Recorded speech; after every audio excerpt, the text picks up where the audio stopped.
আসসালামু আলাইকুম ওরহমতুল্লাহি ওবরাকাতুহ। বিসমিল্লাহ আলহামদুলিল্লাহ, আসসালাতু ওয়াসসালামু আলা রসুলিল্লাহ ওয়ালা আলিহি ওয়া আসহাবিহি আজমাইন, আম্মা বাদ। প্রিয় দর্শক শ্রোতা, আশা করছি আপনারা সকলে ভালো আছেন। আমরাও আল্লাহ তাআলার মেহরবানিতে ভালো আছি, আলহামদুলিল্লাহ। প্রিয় দর্শক, আপনারা দেখছেন নেক্সাস টিভির নিয়মিত আয়োজন ইসলামী ব্যাংক বাংলাদেশ পিএলসি নিবেদিত ইসলামী জীবন বিধানের আজকের পর্ব। আমাদের আজকের অতিথি ইসলামী চিন্তক ও গবেষক শেখ হাফেজ ডক্টর ABM হিজবুল্লাহ। আসসালামু আলাইকুম। ওয়ালাইকুম আসসালাম ওয়া রাহমাতুল্লাহি ওয়া বারাকাতুহু। স্যার, কেমন আছেন আপনি? আলহামদুলিল্লাহ আলা কুল্লি হাল। আপনাকে স্বাগত জানাচ্ছি আমাদের আজকের পর্বে। বারাকাল্লাহু ফিকুম। ওয়াইয়াক। প্রিয় দর্শক, অনুষ্ঠান জুড়ে আমি আব্দুল কাহার আছি আপনাদের সাথে ইনশাআল্লাহ তাআলা। আমরা আজ আলোচনা করতে চাই খেয়াল খুশির অনুসরণ। আমরা অনেকেই চেষ্টা করি এমন যে আমার মনে যখন যেটা ভাব মনে হয়, যখন যেটা আমার চিন্তা আসে, আমরা ঠিক এভাবেই চলবার চেষ্টা করি। কিন্তু একজন মুমিন, একজন মুসলিম, কিন্তু সে তার নিজের ইচ্ছা মতো, নিজের খেয়াল মতো কি চলতে পারে কিনা, এ ব্যাপারে ইসলামী দৃষ্টিভঙ্গি কি, আমরা সেই বিষয়গুলো জানবার চেষ্টা করবো ইনশাআল্লাহ তাআলা। আপনিও চাইলে আমাদের সাথে যুক্ত হতে পারেন দুটো মাধ্যমে, টেলিভিশনের স্ক্রিনে দেখানো নম্বরে ফোন কলের মাধ্যমে, এছাড়া নেক্সাস টেলিভিশন ইসলামিক এই পেজের কমেন্ট বক্সে গিয়ে আপনার মূল্যবান প্রশ্ন আপনি রাখতে পারেন ইনশাআল্লাহ তাআলা। স্যার, আপনার কাছে আসলাম যে আমরা যে বিষয়টি আপনি শুনেছেন, খেয়াল খুশির অনুসরণ, যদি আপনি আমাদেরকে আগে জানান যে আসলে খেয়াল খুশি বলতে আসলে আমরা এখানে কি বোঝাতে চেয়েছি। আলহামদুলিল্লাহ ওয়াসসালাতু ওয়াসসালামু আলা রাসূলিল্লাহ ওয়া আলা আলিহি ওয়া আসহাবিহি ওয়া মান ওয়ালা, আম্মা বাদ। আসলে খেয়াল খুশি বলতে আমরা যেটা বুঝি সেটা হচ্ছে আল্লাহ রাব্বুল আলামিন আমাদেরকে একটা বিবেক দিয়েছেন, জি, এবং বুদ্ধিও দিয়েছেন। বিবেকের সাথে বুদ্ধিও আছে। এখন আমাকে যে এই বিবেক বুদ্ধি দিয়েছেন, এটার দুটো ধারা আছে। একটা হচ্ছে যে কোনো একটা বিধানকে মেনে নিয়ে সে বিধান অনুযায়ী নিজের বুদ্ধিবিবেককে কাজে লাগানো। আরেকটা হচ্ছে যে আমি কোনো বিধান টিধান বুঝি না, আমার মনে যা আসে আমি তাই করি। এই মনে যা আসে তাই করি, এটি হচ্ছে খেয়াল খুশি।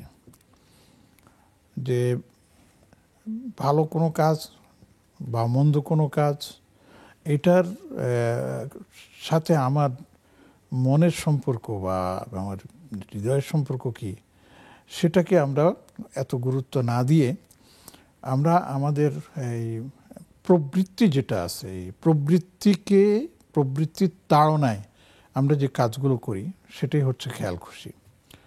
এই প্রবৃত্তি যেটা বললাম, এটা দুটো দিক আছে। একটা হচ্ছে সুপ্রবৃত্তি, আর একটা হচ্ছে কুপ্রবৃত্তি। এই বিবেক বুদ্ধি যেটা, ওইটাই প্রবৃত্তির একটা ভালো এবং মন্দ। ভালো এবং মন্দ, জি। তো ভালো কাজ করতে তো ভালোই লাগে।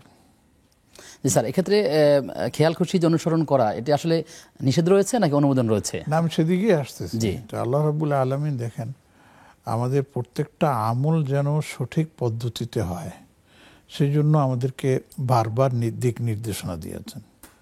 এবং দেখুন, আমরা যেই নবীর উম্মত, শ্রেষ্ঠ নবী, সর্বশ্রেষ্ঠ নবী, আফদুল্লাহ আম্বিয়া উল মুরসালিন রাসূলুল্লাহ সাল্লাল্লাহু আলাইহি ওয়াসাল্লাম, তার সম্পর্কে আল্লাহ পাক নিজেই কিন্তু ঘোষণা দিচ্ছেন, ওয়ান নাজমি ইযা হাওয়া মা দাল্লা সাহিবুকুম ওয়া মা গাওয়া ওয়া মা ইয়ানতিকু আনিল হাওয়া। তিনি নিজের প্রবৃত্তির অনুসরণে কোনো কথা বলেন না, তিনি খেয়াল খুশি মতো কোনো কথা বলেন না। তাহলে তার কথাগুলো কেমন? ইন হুয়া ইল্লা ওয়াহয়ুন ইউহা।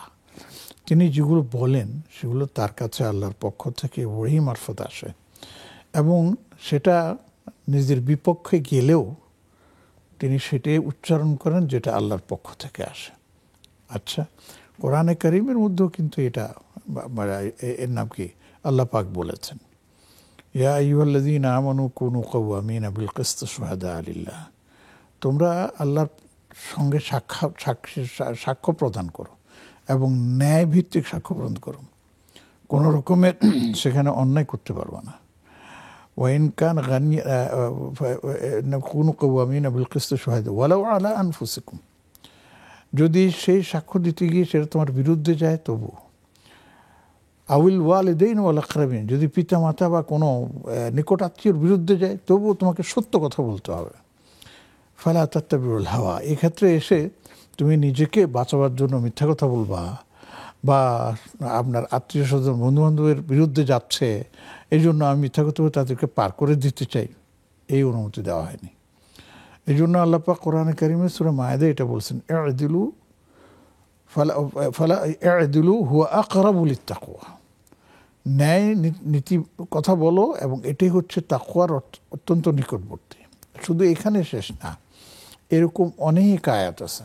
যেমন দাউদ আলাইহিস সালামের কথা যদি আমরা দেখি, আল্লাহ পাক সরাসরি দাউদ আলাইহিস সালামকে নির্দেশনা দিয়েছেন, ইয়া দাউদ ইন্না জাআলনাকা খলিফাতান ফিল আরদ। দাউদ, তোমাকে আমি কিন্তু এই জমিনে খলিফা বানিয়েছি, হাকিম বানিয়েছি, শাসক বানিয়েছি। ফালা তাত্তাবিউল হাওয়া, অতএব তুমি নিজের খেয়াল খুশি মতো কোনো কাজ করবে না। ওয়ালা তাত্তাবিউল হাওয়া কেন? ফায়ুদিল্লাকা আন সাবিলিল্লাহ। কারণ এই খেয়াল খুশি মতো যদি তুমি চলতে যাও, তাহলে এই খেয়াল খুশি তোমাকে আল্লাহর পথ, আল্লাহর বিধান থেকে দূরে সরিয়ে দেবে। জি, আমরা আসবো আলোচনায়। দর্শক আছেন, প্রিয় দর্শক কে আছেন, পরিচয় দিয়ে প্রশ্ন করুন। আসসালামু আলাইকুম। ওয়ালাইকুম আসসালাম ওয়া রাহমাতুল্লাহি ওয়া বারাকাতুহু। আমি মৃত্তিকা মনি বলছিলাম বাড়িধারা থেকে। জি বোন, প্রশ্ন করুন। স্যার, আমার দুটো কোয়েশ্চেন আছে। আমার ফার্স্ট কোয়েশ্চেন হচ্ছে যে আমার ফ্রেন্ডরা আমাকে যখন ইংরেজি নববর্ষের শুভেচ্ছা জানায়, তখন আমি এর প্রতি উত্তরে কোনো অ্যান্সার দিই না, ওদেরকে কোনো উইশিং অ্যান্সার আমি দিই না। তো যেহেতু আমি একটু ইসলামিক মাইন্ডেড, ওরা আমাকে হিজরি নববর্ষের শুভেচ্ছা জানায়, তো এর প্রতি উত্তরে কি আমি ওদেরকে শুভ নববর্ষ কি বলতে পারবো? আচ্ছা, ঠিক আছে। যে আমার সেকেন্ড কোয়েশ্চেন হচ্ছে যে মহরম মাসে কি কোনো স্পেশাল ইবাদত আছে? আচ্ছা, ঠিক আছে বোন, আপনার দুটো প্রশ্ন আমরা পেয়েছি। আপনি থাকুন আমাদের সাথে, আমরা শাইখের কাছ থেকে জেনে নেব ইনশাআল্লাহ তাআলা। ওস্তাদ, আমরা যদি প্রশ্নটা নিয়ে আপনার আলোচনায় ফিরব আবার। তিনি যেমনটি প্রশ্ন করলেন, শুনলেন আপনি যে নববর্ষের শুভেচ্ছা সেটি ইংরেজিতে দেন, বর্ষের দেন না, কিন্তু হিজরি নববর্ষের শুভেচ্ছা তিনি জানাতে পারেন কিনা বা উত্তর দিতে পারেন কিনা? আসলে এই নববর্ষের শুভেচ্ছা বিনিময়, এটা ইসলামী দৃষ্টিকোণ থেকে আমরা এটার বিপক্ষেও কোনো দলিল পাই না, পক্ষেও কোনো দলিল পাই না। অন্যান্য নববর্ষ তো বাদই, এবং তাদের যে সমস্ত সংস্কৃতিগুলো আছে সেই সংস্কৃতিগুলো অনেক ক্ষেত্রে শরীয়তের সাথে সাংঘর্ষিক। এই জন্য সেটা হ্যাঁ, সীমা লঙ্ঘন মানে অনেক একেবারে নিজের আকীদা বিশ্বাসের সাথে সাংঘর্ষিক, কাজে সেগুলির প্রশ্ন তো যাবেই না। এবার আসুন যে ইসলামী যে হিজরি সন আছে, যেমন সম্ভবত আগামীকাল বা আগামীকালকে পহেলা মুহররম শুরু হচ্ছে, তো এই জন্য আমাদের মুসলিম সমাজের মধ্যে একটা প্রচলন আছে যে একটা শুভেচ্ছা তারা জানায়, সেটা কুল্লু আম ওয়া আনতুম বিখাইর, যে আপনার এই মানে বছরটা আপনার সুন্দর করে কাটুক, এইভাবে বলা হয়, দোয়া করা, তার জন্য দোয়ার করার মতো এটা বলা হয়। তখন এটাকে কেন্দ্র করে অনেকে আবার অন্যান্য আপনার এই নববর্ষে এই শব্দগুলো ব্যবহার করার চেষ্টা করে। তো আমি এই ব্যাপারে আমি স্পষ্ট করেই বলছি যে যদি আপনার কেউ কল্যাণ কামনা করে, আপনি তার কল্যাণ কামনা করতেই পারেন, কিন্তু এটাকে আমাদের ধর্মীয় কোনো বিধানের সাথে এটাকে সম্পৃক্ত করা যাবে না। এটা ধর্মীয় কোনো অনুসরণ বা এটা অনুকরণীয় বা এটা করতে হবে এ ধরনের যদি কেউ মনে করে, তাহলে এটা বেদাত হবে নিশ্চিত, কোনো সন্দেহ নেই। অতএব যদি কেউ, আমি তো বলবো না, অন্য কেউ যদি আমাকে বলে, তো সেম টু ইউ, আমরা যেরকম বলে থাকি, আমিও আপনার কল্যাণ কামনা করছি, ভালো থাকুন, বাস, কথা শেষ। এভাবে বলি। আশা করছি আমাদের বোন প্রশ্ন জবাব পেয়েছেন। আমাদের সাথে দর্শক আছেন, প্রিয় দর্শক কে আছেন? আসসালামু আলাইকুম। ওয়ালাইকুম আসসালাম। জি হুজুর, আমি মোসাম্মদ নীলা বলছিলাম পাবনা কাশনাপুর থেকে। জি বোন, প্রশ্ন। আমার দুইটা প্রশ্ন আছে। একটা হুজুর, ওই যে আমরা যে মেয়েরা শখের বসে চুলে কালার করি, হ্যাঁ, লাল কালার বা বিভিন্ন কালার করি, কালো কালার, এই কালার গুলো করলে কি আমাদের অজু হবে? মানে অজু না হলে তো নামাজ হবে না, এই বিষয়ে একটু বলবেন। আর হুজুর, আমি নামাজের শেষে যে আমরা শাহাদাত পড়ি, আশহাদু আল্লা ইলাহা ইল্লাল্লাহু ওয়া আন্না মুহাম্মাদান আবদুল্লাহি ওয়া রাসূলুহু, অজুর পর আমি এইটা পড়ি। এটা আমি এক হুজুরের কাছে শুনছিলাম মানে পড়ার জন্য। তো এটাই পড়বো নাকি ওই যে আশহাদু আল্লা ইলাহা ইল্লাল্লাহু ওয়াহদাহু লা শারীকা লাহু, কোনটা পড়বো আমাকে আজকে সঠিকটা একটু বলে দিবেন হুজুর। ঠিক আছে বোন, থাকুন আমাদের সাথে। আমাদের সাথে আরো একজন দর্শক যুক্ত হয়েছেন। দর্শক কে আছেন? জি, আমি নারায়ণগঞ্জ থেকে টিনা আক্তার বলতেছি। জি বোন, প্রশ্ন। আমার প্রশ্নটা হইতেছে যে ইসলামী ব্যাংক, আল আরাফা ইসলামী ব্যাংক, এই ব্যাংকের যে মুনাফাটা দেয় এককালীন টাকার, যে এটার মানে এটা খাওয়া কি জায়েজ আছে কিনা? আচ্ছা, একটাই প্রশ্ন আপনার? জি, আপনার প্রশ্ন পেয়েছি, আপনি থাকুন আমাদের সাথে, আমরা জানার চেষ্টা করব ইনশাআল্লাহ তাআলা। শেখ, আমাদের বাড়িধারা থেকে যে বোন প্রশ্ন করেছিলেন, তিনি যে প্রশ্ন করেছিলেন আমরা সেই উত্তরটা নিয়েছি। এরপর নীলা আক্তার প্রশ্ন করেছেন যে শখের বসে যদি চুলে কালার করে তাহলে তার উজু হবে কিনা।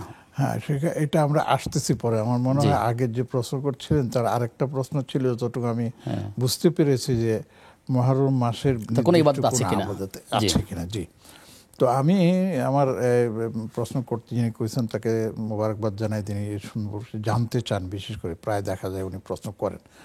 তো বোন, মুহররম মাসের একটা আমল আছে, অনেকগুলো আমল না, একটা আমল আছে। সে আমলটা হচ্ছে মুহররম মাসের 10 তারিখে রোজা রাখা।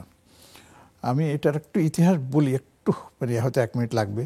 সেটা হলো যে দুটো আছে, যে আয়েশা রাদিয়াল্লাহু তাআলা আনহা থেকে আমাজান থেকে একটা বর্ণনা আছে যে আরব দেশে মানে মুহররমের 10 তারিখে রোজা রাখা একটা প্রচলন ছিল, কিন্তু কেন রাখা হতো এই সম্পর্কে তিনি কিছু বলেন নাই। তো সেই সূত্রে নবীজি সাল্লাল্লাহু আলাইহি ওয়াসাল্লাম তার উম্মতকে বলেছেন, তোমরাও মানে এর নাম কি মুহররম মাসের 10 তারিখে রোজা রাখো। এবং বলা হয়ে থাকে যে রমাদান মাসের রোজা ফরজ হওয়ার আগে এই 10 তারিখের রোজা আপনার ফরজ ছিল, সবাইকে রাখতে হতো। এই 1 নম্বর। 2 নম্বর হলো যে নবীজি সাল্লাল্লাহু আলাইহি ওয়াসাল্লাম যখন মদিনায় হিজরত করে আসেন, মজার ব্যাপার হলো প্রথম দিকে এটা মাথায় আসেনি। 9ম হিজরিতে রাসূলুল্লাহ সাল্লাল্লাহু আলাইহি ওয়াসাল্লাম জানতে পারলেন যে ইহুদিরাও কিন্তু এই দিন রোজা রাখে। তখন নবীজি সাল্লাল্লাহু আলাইহি ওয়াসাল্লাম তাদেরকে জানতে চাইলেন যে ব্যাপার কি, তোমরা এই দিন রোজা রাখতেছো কেন? তখন তারা বলল, এটা হাদিস দ্বারা একবার স্পষ্ট প্রমাণিত, যে এই দিন আল্লাহ রাব্বুল আলামিন হযরত মূসা আলাইহিস সালামকে ইহুদির এর নাম কি ফিরআউনের কবল থেকে মুক্ত করেছেন।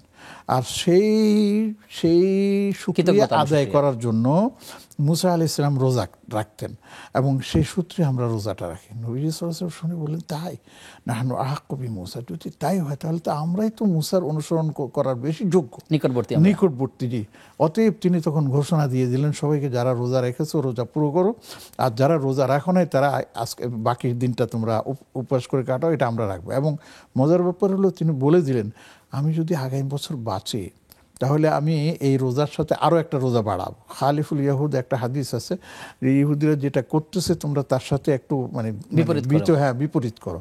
তো এই জন্য তিনি বলছেন, যদি আমি আগামী বছর বাঁচি তাহলে আমি অবশ্যই এর সাথে 9 তারিখের একটা রোজা রাখবো। তাহলে হলো কি, মানে বিপরীত করার জন্য 9-10 এটা। আবার কেউ বলেছেন যে 2টা রাখতে হলে 10-11 যদি আপনি রাখেন হতে পারে, কেউ বলেছেন 9-10-11 যদি রাখেন তাও হতে পারে। এমনকি অনেকে বলেন যে যেহেতু আমি একদিন রোজা রাখার নবীজি নিষেধ করেছেন তাহলে আমি রাখবই না। বলছি না, এটা ভুল কথা। যদি আপনি কোনো কারণে আগে হোক পরে হোক একদিন মিলাতে নাও পারেন, যদি সেদিনও হয় তাহলে সেদিনও আপনি রোজা রাখেন। কেননা এই রোজার সম্পর্কে নবীজি সাল্লাল্লাহু আলাইহি ওয়াসাল্লাম থেকে হাদিস আসছে, মান সামা আশুরা আহতাসিবু আলাল্লাহ আন ইউকাফিরা সানাতাল্লাতী ক্বাবলাহা, আও কামা ক্বালা আলাইহিস সালাতু ওয়াসসালাম। যারা আশুরার এই 10 তারিখ রোজা রাখবে, আমি আশা করতেছি আল্লাহর কাছে যে আল্লাহ পাক তার বিগত 1 বছরের গুনাহ মাফ করে দেবেন। অতএব আমরা এই দিন, আমরা এই দিন যারা আমরা শুনতে পাচ্ছি, আমরা এই দিন হিসাব করে যদি আগামীকাল যদি আমাদের প্রায় 1 তারিখ হয়েই যায় তাহলে আমরা মঙ্গলবার দিন এই আশুরার রোজা রাখতে পারি ইনশাআল্লাহ। জি, আরও কোনো কিছু কারণে আছে কিনা আমরা জানবো পরবর্তীতে। দর্শক আছেন, প্রিয় দর্শক কে আছেন আমাদের সাথে? আসসালামু আলাইকুম। ওয়ালাইকুম আসসালাম ওয়া রাহমাতুল্লাহ। আপনারা ভালো আছেন? জি আলহামদুলিল্লাহ, আমরা ভালো আছি। নিশ্চয়ই আপনি ভালো আছেন? আমার প্রশ্ন ছিল 3টে আর কি। জি, আমার নাম মোহাম্মদ নুরুল হায়দার চৌধুরী, চকবাজার, চট্টগ্রাম থেকে বলছি। জি প্রিয় ভাই, আপনাকে ধন্যবাদ। জি, প্রথম প্রশ্ন হচ্ছে, মসজিদে ঢুকার যে দোয়াটা আল্লাহুম্মা তাআলি আবাবার রহমাতিকা, আর বেরোনোর দোয়া হচ্ছে আল্লাহুম্মা ইন্নী আসআলুকা মিন ফাদলিকা। হ্যাঁ জি, এই যে দোয়াটা, এই সংক্ষিপ্ত, এটা পড়লে হবে কিনা, নাকি আরো বড়, আরো মানে এটা সংক্ষিপ্ত ভাবে এটুকু পড়লে হবে কিনা, এই আর কি একটা। জি, 2 নম্বর প্রশ্ন হচ্ছে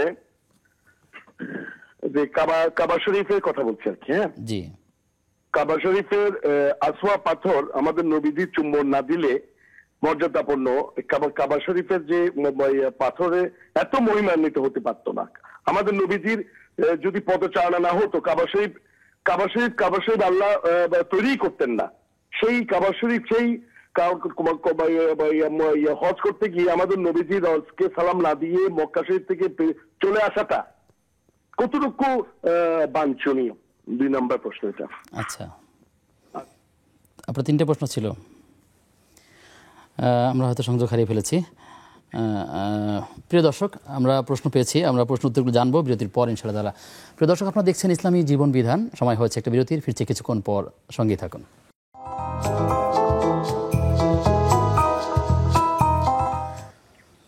বিরতির পরে সবাইকে আবারও স্বাগত জানাচ্ছি নেক্সাস টিভির নিয়মিত আয়োজন ইসলামী জীবন বিধানের আজকের পর্বে। আমাদের আজকের অতিথি হাফিজ ডক্টর ABM হিজবুল্লাহ স্যার আমাদের কাছে প্রশ্ন পাঠিয়েছিলেন নীলা পাবনা থেকে। তিনি জানতে চাচ্ছেন যে তিনি চুলে যে কালার করেন অনেকেই, তো এই কালার করার কারণে উজু হবে কিনা বা সালাত আদায় করলে সালাত হবে কিনা? প্রথম কথা আমি বলবো যে বোন বা যিনি আপনি করতেছেন, চুলে কালার করার কি খুব প্রয়োজন আছে? এখন মেয়েদের মধ্যে একটা ট্রেন্ড শুরু হয়ে গেছে, নানান ধরনের কালার দিয়ে চুলকে বিভিন্ন রঙে রঙিন করে ফেলে। এটা নিয়ে একটু ভাবনার প্রয়োজন। আল্লাহ রাব্বুল আলামিন আপনাকে নিকষ কালো সুন্দর চমৎকার চুল দিয়েছেন, সেটাকে আপনি পরিবর্তন করছেন, তার মানে কি আপনার দেওয়া এই চুলের কালারটা আপনার পছন্দ না? 1। 2 নম্বর হচ্ছে, যদি আপনি বলেন যে এটাকে শরীয়তের বিধান অনুযায়ী হবে কিনা, আমি স্পষ্ট বলবো শরীয়তের বিধানে আল্লাহ পাক বলছেন ফালা ইউগাইয়িরুন্না খালকাল্লাহ, যারা আল্লাহর দেয়া যে মানে সিস্টেমটা আছে সেটাকে পরিবর্তন করতে চায়, সেটাকে অনেক ক্ষেত্রে লানাহুল্লাহ বলা হয়েছে যে আল্লাহর অভিশাপ আসবে। কাজেই এটা না করে যদি আপনি করতে পারেন তাহলে সবচেয়ে ভালো। আর যদি টুকটাক করেও ফেলেন তাহলে সেটাকে শরীয়ত আপনার করবে না, এর নাম কি বাধা দিবে না। যেমন পুরুষেরা দাড়িতে আপনার লাগায়, মেহেন্দি লাগায়, চুলের মধ্যে খেজাব মেহেন্দি লাগায়, মেয়েরও মেহেন্দি লাগাতে পারে, তাতে কোনো অসুবিধা নেই। 1। 2 নম্বর হচ্ছে ওযুর কথা বলছেন, তো যে কালারটা করা হয় সেই কালারটা এমন না যে সেটা পানিকে বাধা দেয়, সে চুলের পানির মধ্যে দিতে পারে। আমরা তো মাসেহ করি, সেখানে পানি যতটুকু লাগে এনাফ, কোনো অসুবিধা নেই। হ্যাঁ, ফরজ গোসল করার ক্ষেত্রে খেয়াল রাখতে হবে যে চুলের গোড়াতে যেন পুরা পানি পৌঁছে যায়, বাকিটার জন্য কোনো অসুবিধা নেই। তাহলে এই অবস্থায় তিনি যদি উযু করে নামাজ পড়েন অবশ্যই নামাজ হয়ে যাবে। নারায়ণগঞ্জ থেকে আমাদের একজন প্রশ্ন করেছিলেন যে আল আরাফা, তিনি এটা ব্যাংকের নাম বলেছেন আল আরাফা, এখানে থেকে যদি মুনাফা পান এটি আসলে গ্রহণ করা বৈধ কিনা, হালাল কিনা, জায়েজ আছে কিনা? আসলে যারাই নিজেদের ব্যাংকিং সিস্টেমকে ইসলামী বিধানের সাথে সম্পৃক্ত করেছেন তাদের বিষয়ে আমরা বলবো যে তারা নিশ্চয়ই এটাকে মানে পরিপালন করেন বলেই। স্যার, এই কথাটি একটু ব্যাখ্যা সাপেক্ষে আমরা ফোনটা নিয়ে আপনার কাছে আবার আসবো। জি, প্রিয় দর্শক, কে আছেন আমাদের সাথে? জি, আসসালামু আলাইকুম। ওয়ালাইকুম আসসালাম ওয়া রাহমাতুল্লাহ। আমার নাম মোহাম্মদ জসিমউদ্দিন, ঢাকা রায়েরবাজার থেকে বলছিলাম। জি জসিমউদ্দিন ভাই, প্রশ্ন। আমার প্রশ্ন হচ্ছে, আমি গতকালকে মাগরিবের পরে মানে ফরজ নামাজের পরে আর আজকে মাগরিবের ফরজ নামাজের পরে আমি এক লোককে দেখলাম বসে বসে 1 রাকাত করে সালাত আদায় করতেছে। আসলে এটা কি ইসলামের আমাদের কোনো ইতে আছে নাকি, কোনো দলিল আছে নাকি? আচ্ছা। আর একটা প্রশ্ন হচ্ছে যে আমি স্যার ডাক্তার জাকির নায়েক স্যারের একটা আলোচনা শুনছিলাম, যে এক বোন প্রশ্ন করছিলেন যে আপনি ইসলাম শান্তি ধর্ম প্রচার করেন, যে আসলে আপনাদের মুসলমানের ভিতরেই তো অনেক দলে বিভক্ত, কেউ শিয়া, কেউ সুন্নি, কেউ মানে এক এক দলে এক এক জন। এই বিষয়ে তিনি একটা অ্যান্সার দিয়েছিলেন। তাই আমি স্যারের কাছে জানতে চাইছিলাম যে আসলে এটা সমাধান কি, সত্যিকার অর্থে আমরা কোন পথে থাকবো? আচ্ছা, ঠিক আছে প্রিয় ভাই, আপনি থাকুন, আমরা জানার চেষ্টা করবো ইনশাআল্লাহ তাআলা। স্যার, আপনি যে প্রশ্ন শুরু করেছিলেন যে ব্যাংকের মুনাফা, হ্যাঁ, সেটা হচ্ছে এই যে ব্যাংক কর্তৃপক্ষ তারা দাবি করেন যে আমরা আমাদের ব্যাংকের যাবতীয় সিস্টেমটা আমরা ইসলামী শরিয়া অনুযায়ী অনুসরণ করার চেষ্টা করি এবং সেটাই পরিপালন করি। যদি সেটা হয় তাহলে নিশ্চয়ই 4 মুনাফা আপনি গ্রহণ করতে পারবেন। এখন যদি কোনো সন্দেহজনক বিষয় আপনার কাছে ধরা পড়ে বা আপনি মনে করেন যে এটার মধ্যে সন্দেহ আছে, তো সন্দেহমুক্ত থাকার জন্য আপনি সেই মুনাফাটা নিয়ে আল্লাহর রাস্তায় আপনি সওয়াবের নিয়ত ছাড়া আপনি বিতরণ করে দিতে পারেন, কোনো সমস্যা নেই। 3 নম্বর হচ্ছে যে আপনি কোয়ারি করে দেখতে পারেন যে তারা যে এটা বলতেছে কতটুকু সঠিক। সঠিক হলে তো আলহামদুলিল্লাহ, আর যদি সঠিক না হয় তাহলে আপনি সেটা থেকে মুক্ত থাকুন, অসুবিধা নেই। দায়িত্ব তাদের, কাজে আপনি এই ব্যাপারে ওইভাবেই সিদ্ধান্ত গ্রহণ করবেন। আচ্ছা জি, আমাদের নুরুল হায়দার ভাই তিনি প্রশ্ন করেছেন যে মসজিদে প্রবেশের যে দোয়া এবং বের হওয়ার যে দোয়া প্রচলিত আছে, সেই দোয়া পড়াটা ঠিক আছে কিনা, নাকি অন্য কোনো দোয়া পড়া যাবে? আসলে দুইটাই জিনিস আছে। উনি যেটা বলেছেন আল্লাহুম্মা ইফতাহ আলি আবওয়াব রাহমাতিক, দোয়াটা ঠিক আছে। ডান পা দিয়ে আল্লাহুম্মা ইফতাহ আলি আবওয়াব রাহমাতিক পড়ে ঢুকলে হয়ে যাবে। আবার বের হওয়ার সময় বাম পা দিয়ে বের হওয়ার সময় আল্লাহুম্মা ইন্নী আসআলুকা মিন ফাদলিক হয়ে যাবে। কিন্তু মনে রাখতে হবে মসজিদে ঢুকার এবং বের হওয়ার কয়েকটা আদব আছে। যেমন ঢুকার সময় ডান পা দেওয়া 1 নম্বর আদব। 2 নম্বর হচ্ছে দুরূদ শরীফ পড়া, আল্লাহুম্মা সাল্লি আলা প্রবেশকালীন সময়ে। জি, হ্যাঁ, সেটা পড়া। 3 নম্বর হচ্ছে আপনি সেই জায়গার মধ্যে এই আল্লাহুম্মা ইফতাহ আলি আবওয়াব রাহমাতিক এটা বলা। 4 নম্বর হচ্ছে সেখানে আপনি বলতে পারেন যে আল্লাহ আমি যতক্ষণ মসজিদে আছি, আরবিতে বলার প্রয়োজন নেই, আল্লাহ আমি ততক্ষণ আমি ইতিকাফের নিয়ত করছি। আপনি এইভাবে ঢুকেন, অনেকগুলো আপনি আদব রক্ষা করলেন মসজিদের। বের হওয়ার সময় ঠিক তাই, বিসমিল্লাহ ও বিসমিল্লাহ বলে ডান পা দেওয়া 5টা। ঠিক বের হওয়ার সময় তাই আপনি বাম পা দিয়ে বের হন মসজিদের এরিয়া থেকে, যেখানে আছে বেরিয়ে বিসমিল্লাহ বলে বাম পা দেন। বাম পা দিয়ে আপনি আসসালাতু ওয়াসসালামু আলা রাসূলিল্লাহ বলেন। এরপরে আল্লাহুম্মা ইন্নী আসআলুকা মিন ফাদলিক বলেন। এরপরে আল্লাহুম্মা ইন্নী আ'সিমুকা মিনাশ শাইতানির রাজিম বলেন। আপনি তো বের হয়ে যাচ্ছেন, যেতে যেতে এই কথাগুলো বলতে পারেন। এগুলি আদব। আর যদি বলেন যে এত কিছু পারবো না, এত শত পারবো না, আমি ওই শুধু আল্লাহুম্মা তাআলা আবওয়াব রাহমাতিক বলবো আর আল্লাহুম্মা ইন্নী আসআলুকা মিন ফাদলিক বলবো, হয়ে যাবে ইনশাআল্লাহ। জি, প্রশ্ন নিব। দর্শক আছেন, প্রিয় দর্শক কে আছেন? আসসালামু আলাইকুম। ওয়ালাইকুম আসসালাম ওয়া রাহমাতুল্লাহ। আমি জানতে চাচ্ছিলাম হুজুর যে আমরা মহিলারা কি জামাতে নামাজ পড়তে কোনো নিয়ম ছাড়া কি করি মহিলারা? মহিলাদের জামাতে নামাজ হ্যাঁ পড়া যাবে কিনা? হ্যাঁ, আমরা একটা আমাদের বাসার কাছে একটা দরবার শরীফ আছে, ওখানে প্রতি রমজান মাসে মহিলারা হুজুরের পিছনে মানে তার নামাজটা আমরা পড়ি আর কি। মানে তারাবি নামাজটা আমরা দেখি পুরা গায়েব হবে। ঠিক আছে বোন, আপনি থাকুন আমাদের সাথে, আমরা জানবো। ইতিমধ্যে আমাদের সাথে আরো একজন দর্শক যুক্ত হয়েছেন। দর্শক কে আছেন? আসসালামু আলাইকুম। জি, আসসালামু আলাইকুম। ওয়ালাইকুম আসসালাম। জি, আমি বাংলাদেশ থেকে আনিসা আক্তার বলতেছি। জি, আমার প্রশ্নটা হইলো যে 40 বছর পুরানো মানে বাসায় কবর ছিল, ওটার উপরে কি মানে বাসা তৈরি করা যাবে কিনা, কোনো বিল্ডিং এটা কাজ করা যাবে কিনা? আচ্ছা, ঠিক আছে। আর কোনো প্রশ্ন? না আর কোনো। আচ্ছা, ঠিক আছে বোন, আপনারা থাকুন, আমরা জানার চেষ্টা করব ইনশাআল্লাহ তাআলা। আমাদের নুরুল হায়দার চৌধুরী তিনি প্রশ্ন করেছিলেন আরেকটি, যে যখন মানুষরা মক্কা মদিনা যায়, বিশেষ করে হজের সময় মক্কা যখন পৌঁছে যায়, তিনি একটা প্রেক্ষাপট তুলে ধরেছেন যে রাসূল সাল্লাল্লাহু আলাইহি সাল্লাম পাথরকে চুম্বন না করলে হাজরা আসাদকে চুম্বন করতেন না, অথচ এরপরে আবার তারা মদিনায় রাসূলের জিয়ারত না করিয়ে আবার অনেকে হজ করে চলে আসে। আসলে ঠিক আছে কিনা, আসলে কি বলবেন? আমি ওনার এই যে মানে আবেগ এবং নবীজি সাল্লাল্লাহু আলাইহি ওয়াসাল্লামের প্রতি তার মহাব্বত, এটাকে আমি সম্মান করি এবং এর জন্য আমি তাকে মোবারকবাদও জানাই। কিন্তু ভাই বুঝতে হবে এই কথাটা যে মদিনা জিয়ারতটা আপনার হজের সাথে এর কোনো সম্পর্ক আছে কিনা, বা হজের কোনো কার্যক্রমের সাথে মদিনা জিয়ারতের কোনো মানে সম্পর্ক আছে কিনা। কোরআন হাদিস দ্বারা আমরা যেটা পাই এবং ওলামায়ে দ্বারা পাই যে হজের সাথে মদিনা জিয়ারতের কোনো সম্পর্ক নেই। অতএব যতই আপনি বলুন যে যে আপনার রাসূলুল্লাহ সাল্লাল্লাহু আলাইহি ওয়াসাল্লামের হাজরা আসওয়াদের কথা বা তাওয়াফের কথা ইত্যাদি, কেউ যদি হজের আরকান আহকামগুলো যেগুলো আছে এগুলি পালন করে ফেরত চলে আসেন, মদিনা না যান, তাহলে আপনি বলতে পারবেন না যে তার হজ হয় নাই, এ কথা বলতে পারবেন না, বরঞ্চ তার হজ হয়ে গেছে। বাকি তিনি যান নাই, হয়তো তার সময়ের অভাব ছিল বা অন্য কারণে তিনি যান নাই, তিনি নবী বিদ্বেষের কারণে যান নাই, একথা আমরা বলতে পারবো না। যদি সেটাই হতো তাহলে হজে আসলেন কেন তিনি? এখানে কিছু কিছু হাদিসের অবতারণা আছে, এগুলিকে ওলামায়ে কেরাম জাল হাদিস বলেছেন। যেমন একটা হাদিস সবসময় বলা হয়, হুজুরও বলেন, অনেকে আল্লাহ মাফ করুক, যে মান হাজ্জা ফালাম ইয়াজুরনি ফাকাদ জাফানি, যে এই ব্যক্তি হজ করলো অথচ আমার সাথে একটু জিয়ারত করলো না আমাকে, সে তো আমার উপর অন্যায় করেছে। সুবহানাল্লাহ, এই হাদিস যদি আপনি মেনে নেন তাহলে বুঝতে হবে যে আপনার মদিনা যাওয়াটা ওয়াজিব, নাহলে নবীজির উপর আপনি জুলুম করবেন কেন? তো এটাকে খুব ছানবিন করে দেখে দেখে বলা হয়েছে যে এই হাদিসের কোনো ভিত্তি নেই। অতএব প্রিয় ভাই, শরীয়তকে শরীয়তের মতো করে মানুন। আজকে আমাদের যে আলোচ্য সূচি, যে খেয়াল খুশি মতো মানা যাবে না, আপনি আপনার মতো করে মানতে চেষ্টা করবেন না, শরীয়তকে শরীয়তের মতো করে মানতে হবে।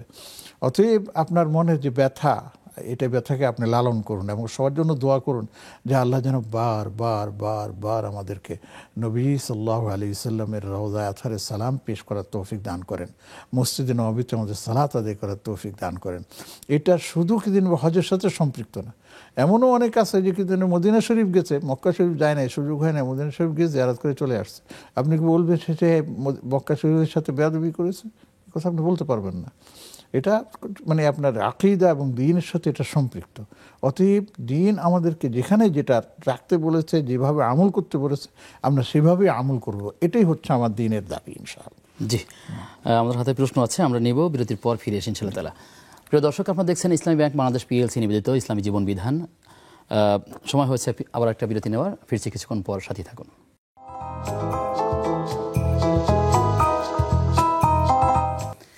বিরতির পরে সবাইকে আবার স্বাগত জানাচ্ছি নেক্সাস টিভির নিয়মিত আয়োজন ইসলামী জীবন বিধানের আজকের পর্বে। আমাদের আজকের অতিথি শেখ হাফেজ ডক্টর ABM হিজবুল্লাহ স্যার আমাদেরকে প্রশ্ন রেখেছেন। আমাদের MD সোহেল খান, তিনি জানতে চেয়েছেন যে আমার বোনের জামাই এবং আমার ভাই এবং তার বোন সর্বশেষ এবং আমার শাশুড়ি, তারা এই কয়েকজনই 3 বছর বিছানায় পড়েছিলেন দীর্ঘ সময়, অথচ তারা পরহেজগার, তারা দিনদার মহিলা ছিলেন, কিন্তু এত মৃত্যুর কষ্ট তারা করেছেন।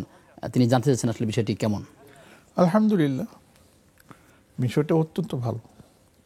আল্লাহ রাব্বুল আলামিন কাকে কখন কিভাবে নেবেন, কার মেহমানদের কিভাবে করবেন, এটা তো তার ফয়সালা। আমরা সবাই সুস্থ থাকতে চাই, কিন্তু আল্লাহর ফয়সালা যদি থাকে আমার ভাগ্যে অসুস্থতা, তাহলে আমি কিভাবে সেই ভাগ্যকে পরিবর্তন করব। এরকম প্রচুর মানুষ আছে যারা আল্লাহওয়ালা, জীবনে খুব সবসময় ভালো কাজ করতো, মানুষের কাছেও তিনি ভালো হিসেবে পরিচিত, কিন্তু শেষ বয়সে এসে দেখা গেল তিনি বড় কষ্টের মধ্যে আছেন, শারীরিক কষ্ট, আর্থিক কষ্ট, অনেক ধরনের কষ্ট। বিশেষ করে বিছানায় পড়ে থাকার মতো কষ্টের আর কোনো শেষ নেই। কোনো কোনো এলাকায় একটা প্রচলন আছে যে দীর্ঘ সময় বিছানায় পড়ে থাকলে তার ভাবে যে কোনো ধরনের বড় ভুল করেছে, তাই শাস্তি। সেটাও হতে পারে যে কি যিনি বলে যে তিনি বড় ধরনের অন্যায় করেছেন, তার জন্য শাস্তি পাচ্ছে। এটা ভুল কথা, এগুলির মধ্যে আমরা নেই, শরীয়তে কথা বলে না।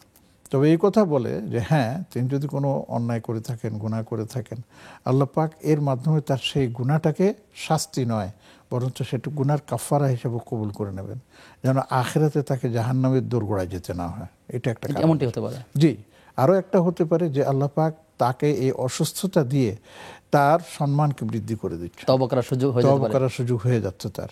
এটাও আরেকটা কারণ হতে পারে, এটাও একটা কারণ। আবার এটাও হতে পারে যে এই যে তিনি তাকে আল্লাহ পাক বিছানায় রেখেছেন বা অন্যের মুখাপেক্ষি করে দিয়েছেন, এর মাধ্যমে তিনি তার সন্তানদের পরে বা পরিবার বর্গদেরও একটা পরীক্ষা নিতে চান যে দেখি তারা আমার এই বান্দার সাথে কি আচরণ করে। এটা এখন বড় কষ্টদায়ক যে আমাদের ছেলে মেয়েরা বাবা মায়ের সাথে যে আচরণ করছে বৃদ্ধ বয়সে, সেটা তো কাম্য নয়, অকাম্য। এটাও তো একটা কারণ হতে পারে যে আল্লাহ পাক দেখতে চান যে তার সন্তানরা তার সাথে কি আচরণ করছে, এটাও একটা কারণ হতে পারে। সবচেয়ে বড় কথা হচ্ছে, দেখুন, মৃত্যু যখনই আসে, যেভাবেই আসুক, সেটা আল্লাহর ফয়সালা। সেখানে আপনি কোনো হাত দিতে পারবেন না, কিছু করতে এত করতে পারেন না, হাত তুলে আল্লাহর কাছে বলতে পারেন যে আল্লাহ এত কষ্ট দিয়েন না আমাদের মাকে, আমাদের বাবাকে, তাকে আপনি সুস্বাস্থ্যের অধিকারী বানিয়ে দেন এবং অন্যের মুখাপেক্ষী হতে তাকে আপনি মুক্ত করে দেন। আপনি এইভাবে দোয়া করতে পারেন, এমনকি তার জন্য আপনি এর নামকে মৃত্যুও কামনা করতে পারেন না যে আল্লাহ তাকে তুলে নেন, এটাও আপনি করতে পারেন না, বরঞ্চ আমরা তার সুস্বাস্থ্যের কামনা করতে পারি। হ্যাঁ, এই কথা বলতে পারি যে আল্লাহ যদি মৃত্যু তার জন্য ভালো হয়, তাহলে তার মৃত্যুটাকে সহজ করে দেন, আর যদি তার আরও হায়াত থেকে থাকে, তাহলে তাকে মানে সুস্থতার সাথে নেক হায়াত দান করুন। এটা অত্যন্ত ভালো। আল্লাহ তাআলা আমাদের প্রত্যেককে শাহাদাতের মৃত্যু এবং ভালো মৃত্যু নসিব করুন। আমাদের জসিমউদ্দিন ভাই প্রশ্ন করেছিলেন যে তিনি একটা লেকচার শুনেছেন এবং তাই জাকির নায়েকের, সেখান থেকে তিনি প্রশ্ন করেছেন যে আসলে মুসলিমরা বিভিন্ন দলে বিভক্ত, আসলে এর সমাধানটা কি? আসলে মুসলিম ধর্মটা একটু বিভক্ত না, বিভক্তিটা আসে আকীদা কেন্দ্রিক। সে আকীদা কেন্দ্রিক বিভক্তি যদি হয়, তাহলে সেখানে সমস্যা। মুসলমানরা যারা অরিজিনাল মুসলিম, তাদের তাওহীদ ঠিক আছে, তাদের রিসালাত ঠিক আছে, তাদের কি যেন বলে আখিরাতও ঠিক আছে। বিভক্তি যেটা আপনি দেখেন যে বিভিন্ন মাসআলার ক্ষেত্রে, এটা হচ্ছে পারপার্শ্বিক, শাখাগত। এটার কারণে তারা ভিন্ন ভিন্ন ধর্মাবলম্বী হয়ে যায় নাই। আপনি যে কোনো মাযহাব বলেন, যে কোনো আপনার পন্থী বলেন, সবাই কিন্তু আল্লাহকে মানে, সবাই কিন্তু আপনার নামাজের ফরজকে তারা মানে, সবাই কিন্তু আপনার রমাদানের ফরজকে তারা মানে, এবং তারা সে অনুযায়ী চলার চেষ্টা করে। হ্যাঁ, মাসআলার মধ্যে রাসূলুল্লাহ সাল্লাল্লাহু আলাইহি ওয়াসাল্লামের যে হাদিসগুলো আছে, সেই হাদিসগুলোর প্রেক্ষাপট, সেই হাদিসগুলো ব্যাখ্যা বিশ্লেষণের কারণে কিছু কিছু ভিন্নতা হয়ে যায়। এই জন্য তাকে আপনি ইসলাম থেকে খারিজ করে দিতে পারবেন না, এক। 2 নম্বর, এই কারণে কি তারা তাদের ধর্মের কোনো নাম পরিবর্তন করেছে? সেটা তো কেউ করে নাই। তাহলে আমি কেন বলবো যে তারা বিভিন্ন ধর্মে বিভক্ত হয়ে গেছে? অতএব এটা বলাটা একেবারেই ভুল। বরঞ্চ একটি অভিযোগ তুলে নিজেকে আবার পিছনে সরিয়ে রাখা, হ্যাঁ, পিছনে সরিয়ে না, সেটারও একটা কারণ হতে পারে। অতএব এটা একবারেই ভুল। বরঞ্চ আপনি যদি আপনি সঠিক পথে থাকুন, অন্যদেরকে যদি দেখেন ভুল করছে, আপনি আল্লাহর কাছে বলুন, আল্লাহ আমার এই ভাইকে ভুল থেকে ফিরে আসার তৌফিক দান করুন, তাহলেই হয়ে গেল ইনশাআল্লাহ। জাযাকুমুল্লাহ খাইর। জি, দর্শক আছেন, প্রিয় দর্শক কে আছেন? আসসালামু আলাইকুম। ওয়ালাইকুম সালাম ওয়া রাহমাতুল্লাহি ওয়া বারাকাতুহু। জি প্রিয় ভাই, প্রশ্ন। শুনছি কি নাই, পারি নাই, অনেকে বলে কোরআন আমি শিখি নাই, পারি না, বাংলায় পড়লে হবে কিনা? তো ইসলামে কোরআন সম্বন্ধে মূর্খতা বা অজ্ঞতা গ্রহণযোগ্য কিনা? আচ্ছা, ঠিক আছে। জুমার নামাজ, জি বলুন ভাইয়া। জুমার নামাজ প্রশ্নটা শুনতে পাইনি। জি বলেন। জুমার নামাজ হচ্ছে ফরজ, জি। আর 2 ঈদের নামাজ ওয়াজিব। জি। তো মহিলারা যদি মসজিদে অথবা ঈদগাহে যেতে না পারে, তাহলে বাড়িতে জুমার নামাজ এবং ঈদের নামাজ পড়তে হবে কিনা? আচ্ছা, ঠিক আছে, আপনি থাকুন আমাদের সাথে, আমরা জানবো ইনশাআল্লাহ তাআলা। শেখ, যেমনটি তিনি প্রশ্ন করেছিলেন আগে, যে তিনি মসজিদে দেখেছেন যে মাগরিবের সালাতের পরে তিনি কাউকে দেখেছেন 1 রাকাত নামাজ পড়তেছে। আসলে এই বিষয়টি এরকম কোন সালাত আছে কিনা? আসলে আমার জানা মতো এই ধরনের কোনো সালাত নেই। তো যেভাবে প্রশ্ন করেছেন, আমি তাকে বিনয়ের সাথে বলি যে নিশ্চয়ই সেভাবে এখনো সেই কাজটা করেন। এবং পরপর তিনি 2 দিন দেখেছেন বলেছেন। পরপর 2 দিন দেখেছেন, তার মানে সেই লোক হয়তো ওই মসজিদেরই মুসল্লি হবে। তো উনি একদিন খুব মানে কাছে থেকে গিয়ে ওনাকে বিনয়ের সাথে জিজ্ঞেস করতেন, ভাই আপনি যে আমলটা করতেছেন, এই আমলটা কিসের আমল, একটু যদি আমাদেরকে জানাতেন তাহলে আমরাও সেই আমলটা করতে পারতাম। তাহলে তার থেকে উনি জেনে নিতে পারেন, ভুল জানেন, হতেও পারে। এরপরে যদি তিনি যে প্রশ্নের উত্তরটা দিবেন, প্রশ্নের উত্তরে তিনি এটা কোনো বিজ্ঞ আলেমের কাছে মানে উপস্থাপন করে সেখান থেকে জেনে নিতে পারবেন। এমনি 1 রাকাতের কোনো নামাজ আছে বলে আমাদের জানা নেই। জি। আমাদের এক বোন প্রশ্ন করেছিলেন যে রমাদান মাসে তিনি তার বাসার পাশে একটি প্রতিষ্ঠানের কথা বলেছেন, দরবারের কথা বলেছেন, সেখানে গিয়ে তারা তারাবির সালাত আদায় করেন, কিন্তু এটি ঠিক আছে কিনা এই আমলের এই প্রচলনটা? দরবার বুঝি না, মসজিদও বুঝি না। মেয়েদের মসজিদে যাওয়ার ব্যাপারে কিছু মতানৈক্য আছে। যদি মেয়েদের জন্য আলাদা ব্যবস্থা থাকে তাহলে যেতে পারবেন, কোনো অসুবিধা নেই। পর্দা পুশিদা ঠিক রেখে জামাতের সাথে নামাজ আদায় করতে পারবেন।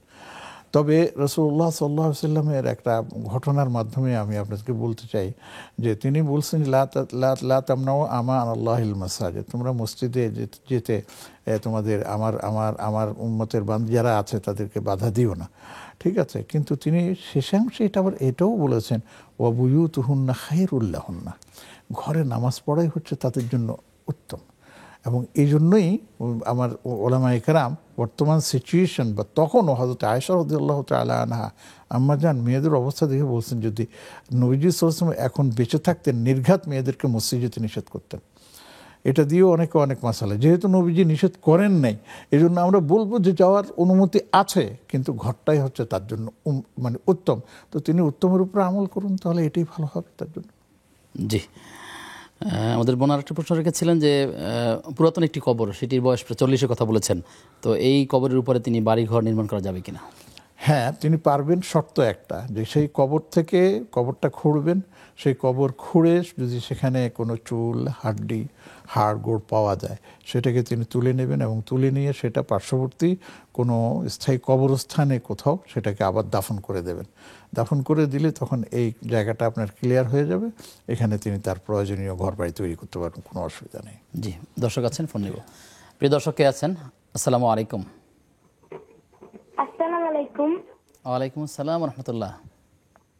আমাদের মাঝে যদি আমাদের বাতাস বেড়ে যায়, ওইটা কি আমাদের নামাজ হবে কিনা? আচ্ছা, ঠিক আছে ছোট্ট মনু, তোমার প্রশ্ন পেয়েছি, তুমি থাকো আমাদের সাথে। তার প্রশ্নটি আগে জবাব দিই অগ্রাধিকারের ভিত্তিতে আর কি। সে সাহস করে প্রশ্ন করেছে, তার এই সাহসটাকে একটু ধন্যবাদ দেওয়া দরকার। এবং তিনি যে প্রশ্ন করেছেন যে নামাজের মধ্যে যদি তার অজু ছুটে যায় তাহলে তার নামাজের কি হবে? হ্যাঁ, আমি ছোট্ট মনিকে বলছি, শোনো, যে অজুর জন্য তাহারাত ফরজ, পবিত্রতা ফরজ, এবং এই পবিত্রতা থাকতে হবে নামাজের শুরু থেকে সালাম ফেরানো পর্যন্ত। এর মাঝখানে যদি কোনো কারণে অজু ছুটে যায়, হ্যাঁ, তাহলে সে সময় সাথে সাথে নামাজ ছেড়ে দিয়ে আপনার ওয়াশরুমে গিয়ে আবার উজু করে আসতে হবে, এবং যে জায়গায় তিনি নামাজ পড়েছেন সেই জায়গাতে দাঁড়িয়ে যতটুকু পড়েছেন তারপর থেকে আবার শুরু করবেন, বাকিটা পড়ে আদায় করে নেবেন। এটা হচ্ছে মূল মানে আপনার মাসআলা। আর যদি বলেন যে না আমি বাইরে গেছি, ওয়াশরুমে গেছি, উজু করেছি, ইত্যাদি করছি, আমি আবার নতুন করে পড়ি, তাহলে সেটাও তিনি করতে পারবেন, কিন্তু বিনা ওযুতে বিনা পবিত্রতায় নামাজ তিনি শেষ করতে পারবেন না। আর পুরুষদের ব্যাপারে যদি মসজিদে হয় তার জন্য ভিন্ন আপনার কি যেন পদ্ধতি এবং প্রক্রিয়া আছে, এটা যারা আছেন তারা সংশ্লিষ্ট বিজ্ঞ আলেমের সাথে আলোচনা করে জেনে নেবেন। জি জি, ইনশাআল্লাহ তাআলা। অনলাইনে আমাদের কাছে প্রশ্ন রেখেছেন সাইয়েদা মিম, তিনি জানতে চেয়েছেন যে মেয়েরা মাহরাম ছাড়া বাসা থেকে কত দূরে যেতে পারবে, এবং মেয়েদের গ্রুপে বাংলাদেশের মধ্যে ঘুরলে কি গুনাহ হবে? মাহরাম ছাড়া দেশের বাইরে পড়তে গেলে কি সেটাও গুনাহের আওতায় আসবে কিনা? দেখুন, যদি আপনি শরীয়তকে অনুসরণ করতে চান তাহলে স্পষ্ট জবাব হচ্ছে যে 48 মাইল, এবং কিলো হিসাবে সেটা কারো মতে 86 কিলো, কেউ বলেছেন 80 কিলো। এর বাইরে যদি আপনি যেতে চান তাহলে অবশ্যই মাহরাম লাগবে, মাহরাম ছাড়া আপনি যেতে পারবেন না। এমনকি দেখুন, বিদেশে পড়াশোনার কথা বলছেন, ঘুরতে যাওয়ার কথা বলছেন, আপনি বিনোদনের কথা বলছেন, এসবের আগে বলুন যে আপনি মাহরাম ছাড়া উমরা যেতে পারবেন কিনা, আপনি মাহরাম ছাড়া হজ যেতে পারবেন কিনা। যদিও নাকি এখন সৌদি সরকার মাহরাম ছাড়া উমরা অ্যালাউ করতেছে মেয়েদের, হজও অ্যালাউ করতেছে, কিন্তু শরীয়ত তো অ্যালাউ করে না। এই জন্য মেয়েদের হজ ফরজ হওয়ার জন্য মাহরামও শর্ত। এটা বলেছেন যে মহিলাদের বা মেয়েদের যে গ্রুপ আছে সেটা যদি দেশের মধ্যে হয় সেই কথাই বলতেছি, গ্রুপে যান আর যেভাবে যান মাহরাম ছাড়া যেতে পারবেন না। সেই গ্রুপের মধ্যে সবই তো মহিলা, সবারই তো মাহরাম দরকার। তো আপনার গ্রুপে মহিলারা গিয়ে মানে দেশের এই প্রান্ত থেকে সে আপনাদের কক্সবাজার, কুয়াকাটা, অমুক ঘুরতে যাবেন না, এটা হবে না। ওই নির্ধারিত সেই সীমানার ভিতরে যদি থাকেন, আপনার বর্তমান কিলো হিসাবে যেটা আমি বলেছি 86 কিলো অথবা 80 কিলো, এর ভিতরে যদি আপনি ঘুরতে যান, স্বামী যদি থাকে স্বামীর অনুমতি নিয়ে, বাবা থাকলে বাবার অনুমতি নিয়ে, তাহলে যেতে পারবেন। আর যদি কি জেনে বলে এর বাইরে যেতে চান তাহলে অবশ্যই আপনাকে ভাই হোক, বাবা হোক, স্বামী হোক, তাকে সাথে নিয়ে আপনাকে যেতে হবে, একা নয়। ৭৬ কিলোমিটার বা ৭২ কিলোমিটার অনেক দূরের কথা, কিন্তু এখন তো ঘরের বাইরেও অনেক সময় নিরাপদ না। হ্যাঁ, এটা তো আপনি চমৎকার কথা বলেছেন, আমি সেদিকে যাইনি। আমি মাসআলার ব্যাপারে বলেছি যতটুকু পর্যন্ত তার যাওয়ার অনুমতি আছে সেটা বলে দিয়েছে, এর বাইরে যাওয়ার অনুমতি নেই সেটাও বলে দিয়েছে। তবে বর্তমান প্রেক্ষাপটে আপনি যেটা তুলেছেন, এই প্রেক্ষাপটে তো এখন ঘর থেকে বের হওয়া, পুরুষদের কথা কি বলবো, ছেলেদের পক্ষ তো আমি অনেক সময় বলি যে আপনাদেরও যাওয়ার দরকার নেই, একান্ত প্রয়োজন না হলে বাইরে ঘুরতে যায়েন না, আমি পরিষ্কার বলে দিই। জি, আল্লাহ তাআলা আমাদের সবার উপর রহম করুন। আমিন। বিরতির পরে আবার কিছু প্রশ্ন আছে, এটা নিব ইনশাআল্লাহ। প্রিয় দর্শক, আপনারা দেখছেন ইসলামী জীবন বিধান। সময় হয়েছে আবার একটা বিরতি নেওয়ার। ফিরছি কিছুক্ষণ পর, আশা করছি বিরতির পরে আবারও যুক্ত হবেন।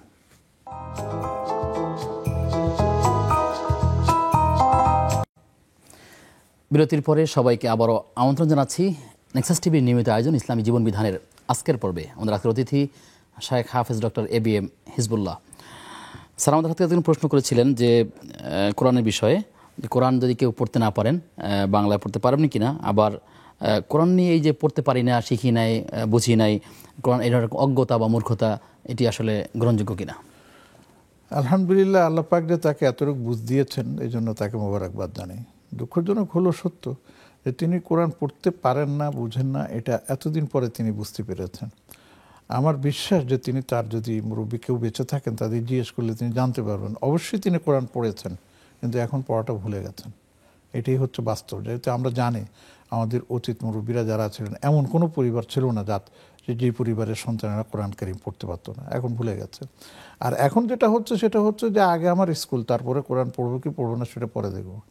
এই জন্য অনেকেই কোরআন শরীফ পড়তে জানেন না, এবং এইভাবে বয়স চলে আসছে, 60 বছর হয়ে গেছে, 65 বছর হয়ে গেছে, কিন্তু নিয়মিত মসজিদে গিয়ে নামাজ পড়েন। তো নামাজ তো ফরজ পড়লেন, সুন্নত নফলগুলোর কী হবে, সেটা কি করবেন? এই জন্য আমি স্পষ্ট করে বলে দিচ্ছি, আপনারা ইনশাআল্লাহ যারা আছেন শ্রোতাবৃন্দ, দর্শকবৃন্দ, সবাইকে বলছি, কোরআনে কারীম পড়তে হবে আরবি ভাষা এবং আরবিতেই পড়তে হবে। তার প্রতিবর্ণায়ন উচ্চারণে কোরআনে কারীম পড়া যাবে না, কারণ কোরআনের যে 28টা শব্দ মানে বর্ণ আছে তার মধ্যে 8টা থেকে 9টা বর্ণ কি জানি বলে তার কোনো প্রতিবর্ণই নেই।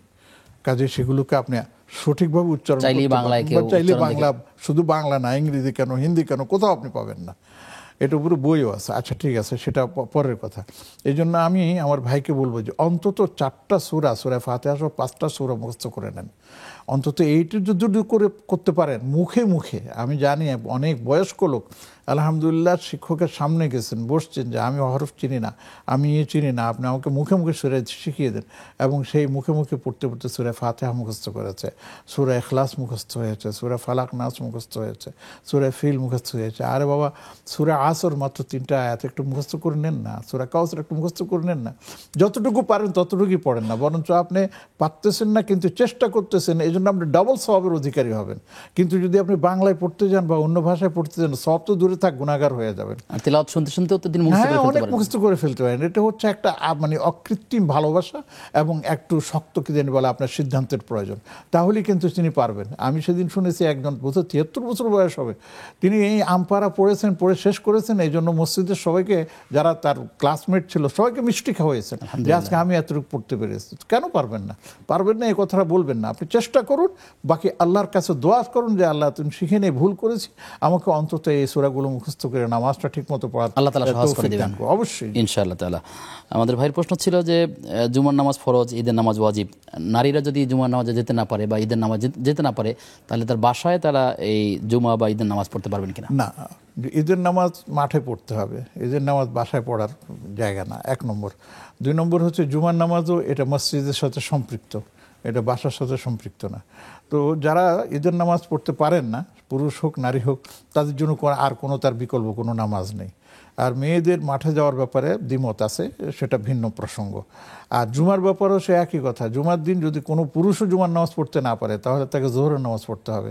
এই জন্য মহিলারা যদি বাসার থেকে মসজিদে না যান, যদি ব্যবস্থা না থাকে, তাহলে তারা বাসায় পড়বেন। আর যদি মসজিদে ব্যবস্থা থাকে, পর্দা পুশিদা সব কিছু, তাহলে সেখানে যাওয়ার অনুমতি আছে। কিন্তু আমি একটু আগেই বলেছি, মহিলাদের জন্য ঘরটাকে আল্লাহ রসুল উত্তম বলেছেন, ওয়াবুয়ুতুহুন্না খায়রুল্লাহুন্না, জেনে নেবেন যে তাদের ঘরটাই হচ্ছে তাদের জন্য নামাজ পড়ার উত্তম জায়গা। জি, এর আগে একজন প্রশ্ন করেছিলেন নীলা পাবনা থেকে, যে অজুর পরে যে কালিমা শাহাদাত তিনি পড়েন, ঠিক এই শাহাদাতই আবার নামাজের শেষে তিনি পড়তে পারবেন কিনা, না ভিন্ন কোনো কালিমা আছে? না, ভিন্ন কোনো কালিমা নেই, কালিমা ওই একটাই। তবে ইয়েতে এর নাম কি আপনার এই তাশাহুদে যে কালিমা, ইয়েতে আত্তাহিয়াতে যে কালিমা আছে, আশহাদু আল্লা ইলাহা ইল্লাল্লাহ ওয়া আশহাদু আন্না মুহাম্মাদান আবদুহু ওয়া রাসূল, এতটুকু। আর নামাজের পরে যেটা আপনি উযুর পরে যেটা বলেন, সেখানে ওইটা আছে আশহাদু আল্লা ইলাহা ইল্লাল্লাহ ওয়াহদাহু লা শারীকা লাহু ওয়া আশহাদু আন্না মুহাম্মাদান আবদুহু ওয়া রাসূল। সেটা আপনি দেখে নেন, বিভিন্ন বইতে যেভাবে আছে সেভাবে পড়ুন। জি ইনশাআল্লাহ তাআলা। স্যার, আমাদের শেষ করতে হবে, আমরা খুব শেষে চলে এসেছি।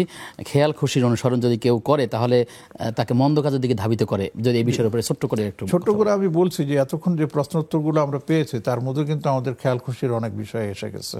যে আমরা যদি নিজের মতো করে বুঝার চেষ্টা করি এবং নিজের মতো করে বুঝাই আমরা যদি আমল করি, তাহলে সে আমলটা আল্লাহর কাছে গ্রহণযোগ্য হবে না। আল্লাহর কাছে আমল গ্রহণযোগ্য হওয়ার জন্যই শর্ত হচ্ছে যে সেটা কোরআন অনুযায়ী হতে হবে, আমাদের নবীজি সাল্লাল্লাহু আলাইহি সাল্লামের বর্ণিত হাদিসের নির্দেশনা অনুযায়ী হতে হবে, এবং এটাই হচ্ছে আমাদের ইমানের এটাই হচ্ছে আমাদের মানে আপনার কি যেন বৈশিষ্ট্য। এখানে আমার মন কি বলছে আর আমার নফস কি বলছে সেটার দিকে আমাকে তাকাতে হবে না, বরঞ্চ একটা হাদিস আলোচনায় আমি দেখেছি, তারা বলছে যে কাতিল নফস আশাদ্দা মিম্মান তুকাতিলু আদুওয়াক, তুমি তোমার শত্রুর সাথে যেভাবে লড়াই করো, তার চাইতে বেশি লড়াই করো তোমার নফসের সাথে, তোমার খেয়াল খুশির সাথে। খেয়াল খুশি হলো আর তুমি করে দিলা, কিন্তু শরীয়তের সাথে আর কোনো সম্পর্ক নেই, এটা হবে না।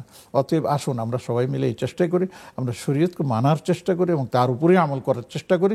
আমার কি জানি বলে খেয়াল খুশির উপর যেন আমি প্রতিষ্ঠিত না থাকি। আর এ ব্যাপারে রাসূল সাল্লাল্লাহু আলাইহি ওয়াসাল্লামের নির্দেশনা আছে, আল্লাহ তাআলার নির্দেশনা আছে, এবং রাসূলের আনুগত্য করতে হবে।